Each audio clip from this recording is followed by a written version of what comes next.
tell you a bit about, well, tell you everything I know about ethical AI. I know a bit more about the AI, about ethical AI, because it's a bit of a newer debate that we're having.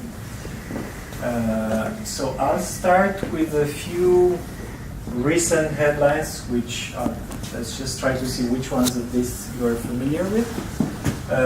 So I have three titles here just to kind of set up the context. The first one is Amazon scraps their recruiting tool. Have you heard of that? Okay, so that's one of them. So basically, what happened there? So everybody's familiar, such a. Okay, so basically what happened there is they built this tool to kind of scan resumes and figure out which people to hire.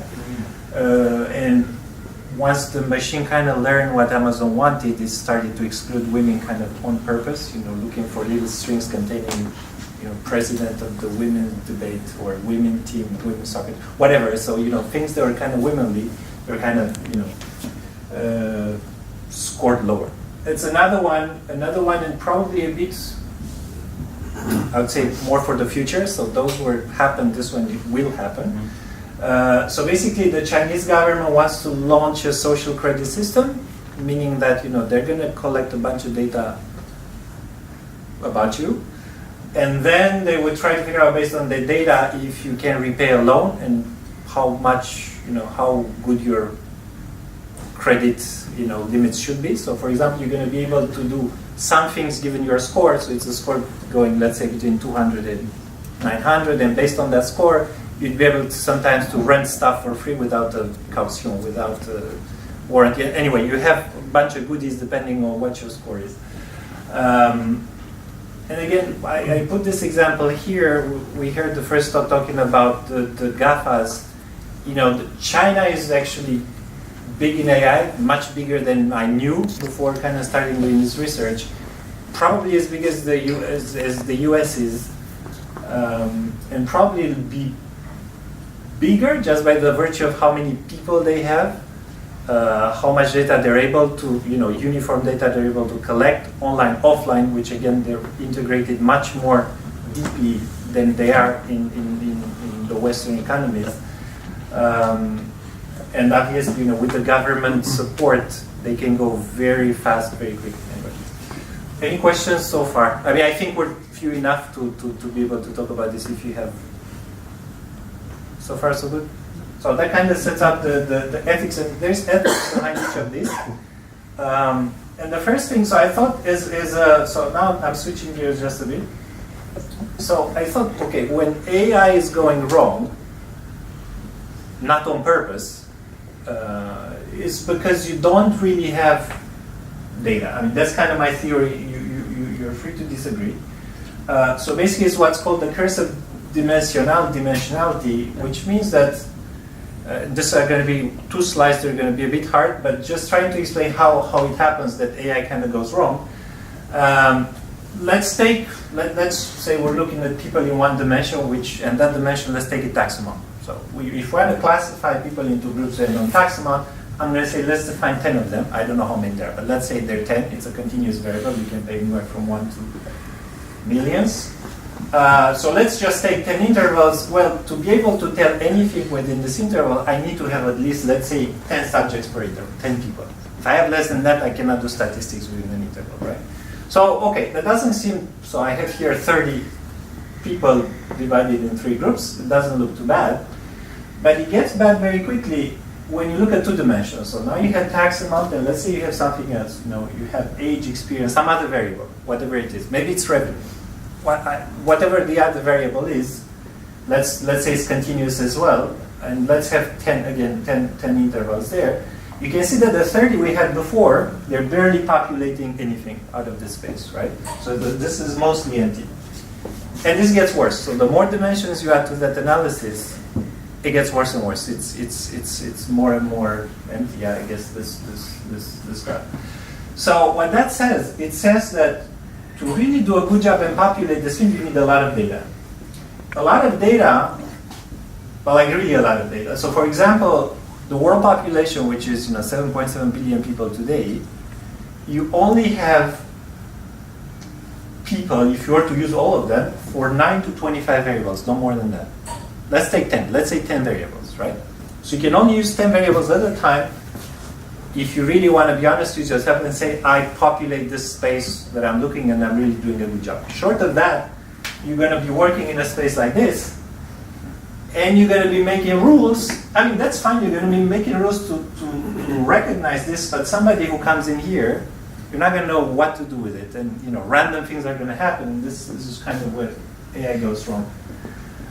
Anyway, so is that clear? I mean, if there's one idea that I wanted to convey is, and this I'm back to China, where China is going to be better in some ways than other people, is they have 1.3 billion people. They can do a lot better some of these things than the rest of the world, right? So in France you have 60 million people. Of those, there's, I don't know, 35 million workers. I don't know how much. It's much less than that.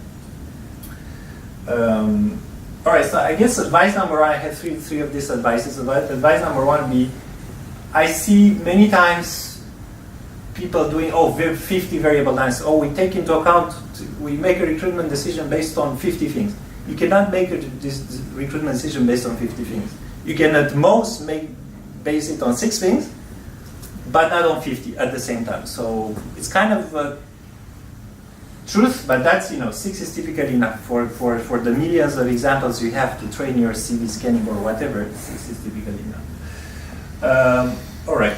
So going next. So I think there's. So I thought about what do neural networks, what do artificial intelligence, what they do better than humans? What they do better than humans is no bias. When people started training those CVs, the machine didn't have any prior bias, right?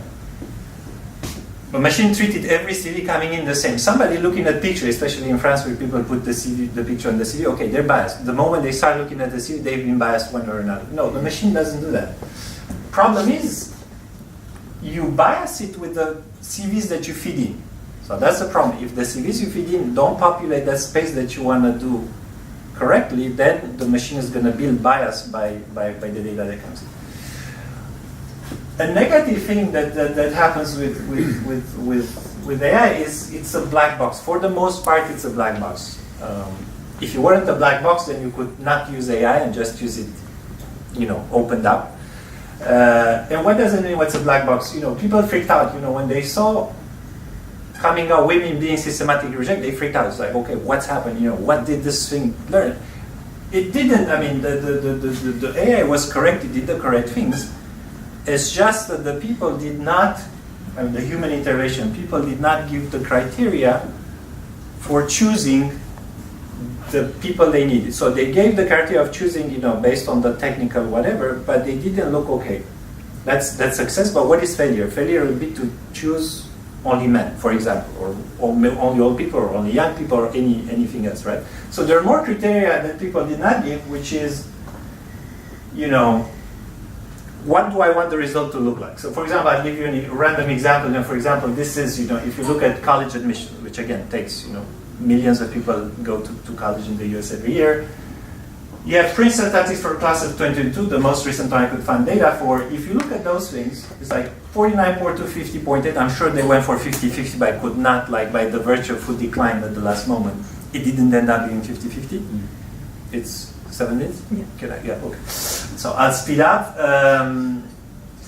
Then, you have 40% children of alumni, 15% the first to go to college. Again, that's in the system, that's built in the system, right? So they build that in the system. And they do it outside of that to say, I don't care who comes in, they need to look like that. That class needs to like that. So they could have done the same thing with Amazon, I guess.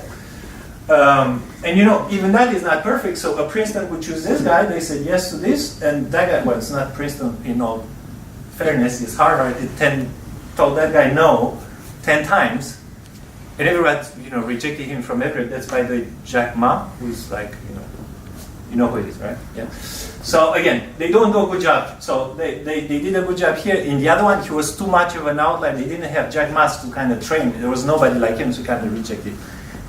Somehow he ended up in a good place anyway. So advice number 2 is define both success and the failure in as many dimensions as possible. So you're not surprised later on and say, AI is crazy and doing crazy stuff, right? Define what that thing you want to be. So a bit about boosters. I'll take 1 minute about boosters. So what we're doing, a bit in the same way. So trying to get people in the right place. So maybe not as much as the college, we're not on that scale, but okay, we're trying to, based on the skills that somebody has today, figure out where they can go tomorrow. As simple as that. So for example, you're a data scientist today, kind of what's your map, what you can aspire to, what's your matching score with something like chief data officer or other jobs. And we do the same thing, so that's for people, it does the same thing for companies, so just trying to make the most out of the people they have. So without further ado, I'd say the advice number 3, and I could tell you more afterwards as to how do we, when you build a product like Boosters, and that's my only experience where I had to actually deal with ethical AI for a product, is you have all this regulation, RGPD, whatever. You need to give the power to the people. You need not to be evil, so ask just for what you intend to use and use it for what you actually said you're going to use, right? For example, I got my data stolen this week or last week from the French foreign affairs thing. I hope you heard. I mean, I'm not the only one. It's 500,000 people. At least, the data that they asked me for was very basic. So email, phone number, name, and so it was good. If they could have asked me for passport number, social security, whatever, luckily they didn't. So it wasn't a big deal. So that's kind of everything I have. So don't be evil. The last one is ask only for what you intend to use and use it as you intended. Right? Those are the 3 things I have. Thank you.